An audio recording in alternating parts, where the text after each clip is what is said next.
So don't let the MOT get overdue. You know, it's a simple one, isn't it? But making time for it, making sure. And I actually put stuff in my diary. It's not that I'm so busy, it's just that I forget. And I've put stuff in. If a mate of mine says, oh, I've got an interview next Tuesday at 9, I put it in my diary with an alert.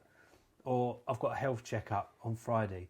You know, and if I say, mate, I'll pray for you, I'll remember it, I'll put it in my diary. And when that alert goes, I do what I've said. And I'll pray, or I'll follow it up, or I'll message them, or ring them, how'd it go. And actually, for some of us, it needs to be that structured, doesn't it? It's not that we're too busy, it's just that you kind of get lost in the order of stuff. What do you think, mate? I couldn't agree more. It's not something I do. Yeah. Now you've said that, I probably will. because I do forget. Yeah. You know, I'll forget. Somebody will say, as you say, I've got an important interview coming up next Thursday and I'd like some prayer, please. And I'll say, of course I'll pray. And I pray. Yeah, you throw one up there and then. But on the day. Yeah.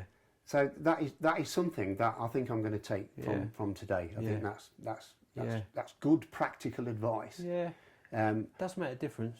And if we're going to say to guys, I'm going to pray, let's pray. Yeah. Now let's do it. Yeah. Let's just not send the emoji of the praying hands and that's it. You're absolved. Yeah. Let's do it. And I'm talking to myself as well. No, yeah. You know, let's do that. But remembering is important. And like, if a guy in the group is like, mate, I'm going for this scan, you know, and you know the time of day, an hour after, ring them up. How'd it go? Yeah. You know, and that means so much, doesn't it? Because you think, flipping it, he's remembered. Yeah. And I think that's just so, it's that intentionality of relationship, isn't it? Yeah. Just checking in. Yeah. Just checking in. Yeah. And if you've got that relationship with somebody, you're not prying. You know, you're not sticking your nose in where it's not required. He might say, sling you up, I'm all right. He might do. But if he's in the first place is saying, I've got this coming up and will you pray, then I think you'd spot on after the event, how did it go? Yeah. And how are you? Yeah.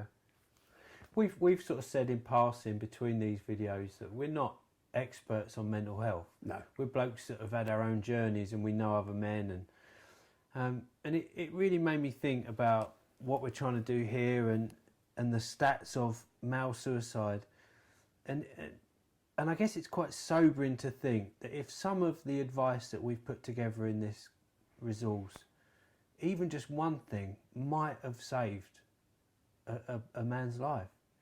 Just that phone call, just that turning up and saying, how are you? Or that intentional friendship, that could have been what would have kept him. Yeah. And that's quite sobering, isn't it? To think that perhaps that easy, yet it was missed. Yeah. And I think you've hit the nail on the head. It is easy. It's such an easy thing to do, just to say to somebody, are you okay? And that's not a difficult thing to do. So I really pray, and I pray that even if one guy has been impacted and decides, perhaps I do need to check in with my mate, or perhaps I do need to speak this out. Yeah. And that's difficult. Yeah. We do understand that. But looking from the outside, looking in on somebody is, hang on a minute, all's not well. I've run through this MOT process and I think you need a little bit of a check. So I'm asking if you're okay. Yeah. And I think it's imperative that we do that as a bunch of fellas. It is.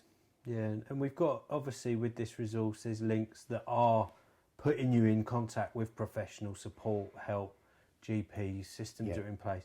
And the idea with this is to be aware and to be ready to flag and know how to see the signs and channel guys in the right ways that are helpful. And